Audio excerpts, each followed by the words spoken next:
Now the new generation Kodiaq has taken quite a while to come to India. In fact, it's taken so much time that we're having to drive it in the middle of the night in, yes, what I must admit is one of the plusher bits of Mumbai. But that's only fair because this is one of the plusher cars that you can buy in India without having to shell out premium car money. So does that sense grow with the new version? What exactly is different with it? Let's find out tonight. While it's still recognizable as a Kodiaq, this new version is more extroverted. The wider grille with the studded light bar in this LK version sets it apart in this trend. The tiered lighting is also more pronounced, and while driving at night is about as effective as you might need it to be in a car. The bodywork is more pronounced, but the drag coefficient has dropped from 0.33 to 0.28, about as much as many high-end EVs. The only change dimensionally is that the Kodiaq is 59mm longer, and this shows in profile. There's a long flat look to it now, but a neat element is the kink under the contrasting D-pillar. The 18-inch aero-style wheels remain unchanged in size but are still proportionate, although we prefer the more traditional alloy wheel design available on the Sportline. Ground clearance is rated at 155mm. The rear again follows the Kodiaq theme but is brightened up with a more raked windscreen. The Skoda's C-shaped lighting has evolved to become more prominent, but you don't get a full-width setup like in many rivals. Now from the outside, the new Kodiaq does look a bit more upmarket, but really it's on the inside where there's been a massive change in how you look at this car. I mean, it's genuinely taken a few steps up in terms of how premium it feels here. And it's really bordering on luxury car territory, at least at first glance. And now that is a big statement, and I say that because of the materials. Now everything that you look at here is soft. This plastic on top, this leather finish on this LK version, all the brown bits that you see are all leather, and even on the doors that's leather. And you have this nice graining woodish kind of finish. It's not real wood, but it feels a lot like real wood, and this ambient lighting is also quite neatly highlighted. Now there are some bits that I would have liked to be a bit nicer. For example, these plastics in the lower half, I mean, I guess they could have been of a slightly nicer grade, and some of the controls like these AC vents or these dials, which I'll get to later, maybe they could have been slightly heftier. The MQB Evo allows for a more modern electronic architecture, so you now have a new 13-inch touchscreen and a 10.25-inch driver's display. The touchscreen has seamless wireless Android Auto and Apple CarPlay pairing, as well as inbuilt navigation. It's responsive too, but we do wish it had a more intuitive user interface. It needs quite a few swipes and taps to get to some functions. The driver's display offers more information now, but again, configuring it is not as straightforward as it could be. But really one of the smarter touches that have been included in this car, and one that I'm sure will be a talking point for whenever you carry around friends or colleagues in this car, will be the smart dials. Now, we keep going on and on about how touchscreens are ruining interfaces in cars, and this seems like a great solution. Now, what these are rotary controls at first glance, yes, but they also double up with a lot of functions. Now, as you can see, I can change the climate with these rotaries on each side, but if I press that, then I can control the seat heating or the seat ventilation. Same for this side here, and the middle one I can choose between the fan speed, the volume, or the drive modes. Now I can further configure these to include a few other things, but what that effectively means that a lot of these controls, which would have otherwise nowadays been buried into the menu and be quite difficult to use, are now much easier to get access to. With the new Skodas now moving to a column-mounted shifter, there's an open feel to the cabin of the Kodiaq, even though space hasn't increased from the last version. The central tunnel is now well utilized with large spaces for cups, small layered cubbies, a deep storage bin, and 2 wireless chargers.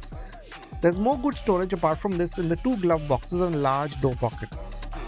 Now with the last gen Kodiaq, what you got in the back seat was a ton of practicality and luxury as well, and to be honest, that hasn't really changed because the car itself in terms of space hasn't changed, but it has been uplifted to an extent.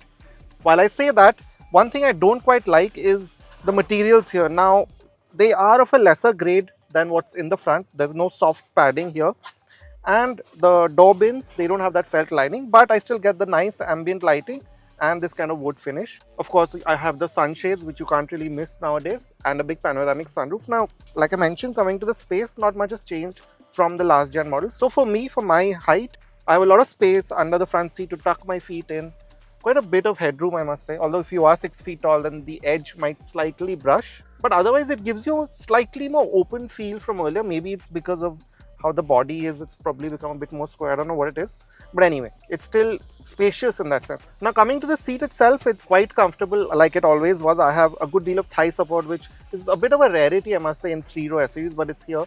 The cushioning is typically Skoda VW, so for the seat back, so I have these contours here, which means I'm held in place. So even if the car's moving around a little bit, I'll still be held in place, which is nice. I also have a good reclining function, so if I want to just sit back, I can do that as well. And then of course I have the center armrest. Now just like before, there's that 3-zone climate control, so I have my own climate zone here, 2 Type-C chargers, a 12-volt outlet, these AC vents. But now I think Skoda has been a bit smart, because previously we've always complained of how intrusive this central tunnel becomes in the second row of these all-wheel drive cars. So what Skoda has done is pretty smart. Of course, now I have my bottle holder here and a few more shelves to put my stuff. But I can also completely remove this. It's one of those simply clever features that Skoda keeps talking about, and it's genuinely quite clever, I must say. Speaking of these simply clever features, I also get this device holder here, which I can adjust. This phone holder here, which you've seen in cars like the Kodiaq as well. And how can I forget those really neat door protectors. As before, the Kodiaq is generously equipped. Here are all the features on offer. You still have 9 airbags, but with the center airbag replacing the driver's knee airbag. The Kodiaq has a 5-star Euro NCAP rating, but ADAS isn't available on the India spec car. You do get a set of 360-degree cameras with a built-in emergency braking function, but it's a basic system, and we also wish the camera feed was of a better quality. Now, like I said earlier, the wheelbase hasn't really changed at 2791mm, which means that the third row getting into it is a very similar experience. Now, to do that, I need to slide this seat forward. That's fairly simple, and the door also opens wide. So far, it's easy. As you can see, I can step in with a little bit of crouching, and yeah. Now, very clearly, the Kodiaq, just like before, is a 5+2, although Skoda has improved headroom. So there is a bit more than earlier, although yeah, like I just said, adults will not fit here. I'm about 5'6", and the seat doesn't go fully back with me sitting here. This is about as far back as it goes. So yeah, as an adult, you really don't want to be spending any time here. And it's best for kids on shorter trips around the city and maybe on a longer journey, but adults can only do very short trips. And that also shows in the kind of amenities you have at the back here. Now there's just about cup holders and no real chargers or anything else. But I must say that the seat back, despite all of this, is quite comfortable. It's a bit upright, but comfortable, especially with the headrest. And just like in most of these third row SUVs, I don't really have much in the way of thigh support, and I'm sitting in that knees up position. A gain from the longer length is that boot space with the 3 rows up has grown by 11 litres to a usable 281 litres. This increases further to a sizable 786 litres, 21 litres more than before with the third row folded. Despite the second and third row's manual folding mechanisms, it's easy to access all of the space, especially with the pull tabs for the second row in the boot, which let you create a fully flat 1976 litre space. You also have handy hooks in the boot. Putting stuff in isn't too cumbersome either with a fairly flat and low loading lip.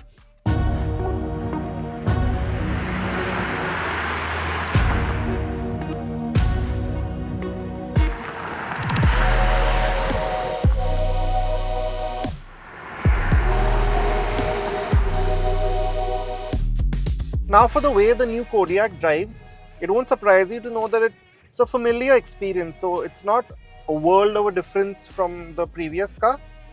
So to start with, you have that quite familiar Skoda SUV kind of seating position. So it's not too high. It's still got that car-like theme to it. There's a lot of adjustability in the seat. Enhance my sort of thigh support with these bolsters. There's a lot of lumbar support. The cushioning is quite nicely done. So over a long period of time behind the wheel, you don't really tire. And similarly, the view right in front of you is great. You can see right down the bonnet. So it's quite easy to place this car, even though it's become a bit larger and so on, or even visually it looks a bit larger. But the one thing that is bothering me and sort of getting in the way of me driving in this very urban scenario is these new mirrors. Now they're quite large, so I can see very clearly behind me, but they create quite a large blind spot here that, say, around roundabouts or tight turns can be a bit difficult to walk around. The 2-litre turbo petrol in this new 204 PS form is a notable improvement. The double glazing on the windows help, but this motor is quieter and more refined than the earlier version. It still puts out 320 Nm and pairs with a 7-speed DCT, but it has become more drivable. But I must say that the improvements that have been made are quite noticeable, and they address the issues that we sort of faced when we drove the last iteration of these engines, the E888 engine as they call it. So you notice that when you start off, say, from a traffic light or so on, so it's a bit easier for you to get off the line, it's a bit easier for you to keep up with traffic. So in that sense, it gives you that slightly enthusiastic bent to it, which is quite nice. This continues through the power band, where there is a linear growing rush of acceleration that makes for a more straightforward experience. As before, there's quite a step up in performance past 4000 RPM. The earlier Kodiaq would sometimes struggle with its mass, but that's been dealt with. The new Kodiaq is in fact slightly lighter than the earlier model. The gearbox seems to have become a touch more responsive too. It's a bit more alert in the regular mode than earlier, which helps when you want to power out of turns or need to pick up speed quickly. The sport mode seems as responsive as it was earlier, but seems to have become less peaky, so you can use it more often. One thing that hasn't changed is the way this car deals with our roads. On these roads, you do find that it's just like the last car, the new Kodiaq continues to be a bit noisy. So of course, you do feel those sharper, slower speed bumps, but they also thud through into the cabin, which just kind of takes away a little bit from the experience. But just like earlier, when you start picking up speed, you find that it settles down, it becomes a bit more fluid. In fact, maybe it's become a bit better at that. So just like earlier, if you want to spend a lot of time behind the wheel on driving on highways or doing intercity trips or just maybe going on road trips, then this car has that solid, steady, dependable feel that you always wanted in Skoda cars. So in that sense, really not much has changed. Now in terms of handling, now Skoda has removed that DCC adaptive damping, which to a large extent, say in day-to-day driving, you may not notice because you probably won't use anything but the comfort mode. This omission shows up to an extent when you drive the Kodiaq hard, where its mass eventually catches up with it. So you do find that in sharp turns it can roll and start to run wide. But keep speeds and your inputs in check and the Kodiaq will flow along a winding road quickly and with some engagement. The steering remains quite similar to earlier.